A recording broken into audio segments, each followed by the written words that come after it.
घूमना फिरना हर किसी को पसंद होता है। कोई लग्जरी जैसी जगहों पर जाना चाहता है तो कोई खतरनाक एडवेंचर के लिए जाना चाहता है। वहीं कुछ लोग लॉन्ग ड्राइव पर भी जाना पसंद करते हैं। रोड ट्रिप पूरी यात्रा को यादगार पल देती है। लेकिन अगर हम आपसे कहें कि भारत में कुछ ऐसी भी सड़कें हैं जिन्हें देश की सबसे खतरनाक सड़कों में से एक माना जाता है, जहाँ छोटी कार चलाने पर भी ड्राइवर का दिल टूट जाता है। लिस्ट में पहला नाम है जोजिला दर्रा, कारगिल, लद्दाख। 3000 मीटर से अधिक ऊंचाई पर स्थित जोजिला दर्रा लद्दाख और कश्मीर के बीच स्थित है। यह भारत की सबसे खतरनाक सड़कों में से एक है। सड़कें इतनी पतली और फिसलन भरी है कि पैदल यात्री भी इस पर चलने से डरता है। बरसात के मौसम में यहाँ सड़क की हालत बहुत खराब हो जाती है और सबसे ज्यादा भूस्खलन इसी दौरान देखने को मिलता है। इस लिस्ट में दूसरा नाम है हिंदुस्तान तिब्बत राजमार्ग, स्पीति घाटी। स्पीति घाटी की सड़कें रोमांच से भरी हैं। ट्रांस हिमालयी क्षेत्र का उबड़ खाबड़ इलाका इसे दुनिया की सबसे खतरनाक सड़कों में से एक बनाता है। उच्च हिमालय में स्थित हिंदुस्तान तिब्बत राजमार्ग देश की सबसे खतरनाक सड़कों में से एक है, लेकिन फिर भी खतरों से खेलने के शौकीन लोग अक्सर यहाँ से गुजरते दिख जाते हैं।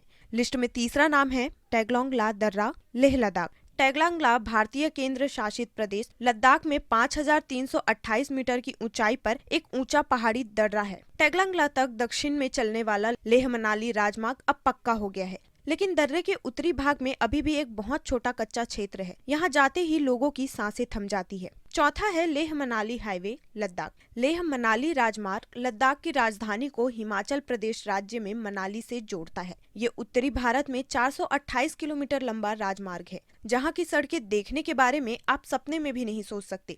ये खूबसूरत लेकिन खतरनाक सड़क मनाली की सोलांग घाटी को हिमाचल प्रदेश में लाहौल और स्पीति घाटियों और लद्दाख को जांस्कर घाटी से जोड़ती है। इस लिस्ट में आखिरी और पांचवा नाम है कोल्ली हिल्स रोड, नमक्कल।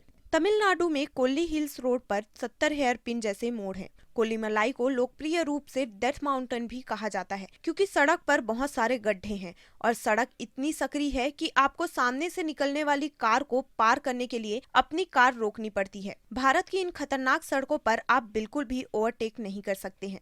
वहीं भारत में कुछ ऐसे पुल हैं जो सड़कों को जोड़ते हैं और वास्तुकला संरचना में भी खूबसूरत हैं। आज कई पुल अपनी खूबसूरती के कारण पर्यटकों के लिए पर्यटन स्थल बन गए हैं, जिनका निर्माण ऐसी जगहों पर किया गया है जहां जाना किसी सपने से कम नहीं है। कुछ बेहतरीन पुल नदियों, पहाड़ी इलाकों और यहाँ तक कि पहाड़ों पर भी बनाए गए हैं। भारत का पहला ग्लास ब्रिज हाल ही में केरल में बनकर तैयार हुआ, जो सबसे लंबा और सबसे खूबसूरत ब्रिज है। इसे देखने के लिए पर्यटकों का तांता लगा रहता है। हमारे देश का सबसे लंबा पुल केरल में स्थित है। ये पुल वागामोन कोलाहलामेडू एडवेंचर विलेज में बनाया गया है। इस पुल को बनाने के लिए जर्मनी से ग्लास आयात किया गया था, जिसे हाई डेंसिटी कहा जाता है। रिपोर्ट्स के मुताबिक इस पुल को बनाने में करीब 35 टन स्टील का इस्तेमाल हुआ है, जिसकी लागत करीब 3 करोड़ रुपए आई। ये पुल निजी कंपनियों की मदद से बनाया गया था। जहां ये पुल बना है वहां वागामोन का एडवेंचर पार्क भी मौजूद है। यहां आपको घूमने फिरने के साथ साथ एडवेंचर और कई तरीके की रोमांचक चीजें करने का मौका मिलेगा। इसके अलावा आप ग्लास ब्रिज भी देख सकते हैं, जो जर्मनी के विशेष ग्लास से बना हुआ है। इसकी लंबाई लगभग 120 फीट है, जिसके नीचे एक खाई दिखाई देती है। कांच के इस पुल पर जाने के लिए आपको टिकट लेना होगा। इसका टिकट लगभग 500 रुपए का है, जो इस पुल में प्रवेश करने से पहले लेना होगा। आपको बता दें कि ये पुल इतना ऊंचा है कि यहाँ से आपको मुंडकायम और कुट्टिकल की झलक मिलेगी। इस नज़ारे को देखने के लिए लोग दूर दूर से आते हैं। यहाँ घूमने का सबसे अच्छा समय मई से सितंबर तक है। वहीं ये ब्रिज सुबह 9 बजे से शाम 6:30 बजे तक खुला रहता है। आप इसे कभी भी एक्सप्लोर कर सकते हैं। यहाँ पहुँचने के लिए आपको कोझिकोड हवाई अड्डे पर आना होगा, जो वायनाड से लगभग 100 किलोमीटर की दूरी पर स्थित है। वहीं यहाँ पहुँचने के लिए निकटतम रेलवे स्टेशन कोझिकोड है, जो वायनाड से लगभग 85 किलोमीटर की दूरी पर स्थित है।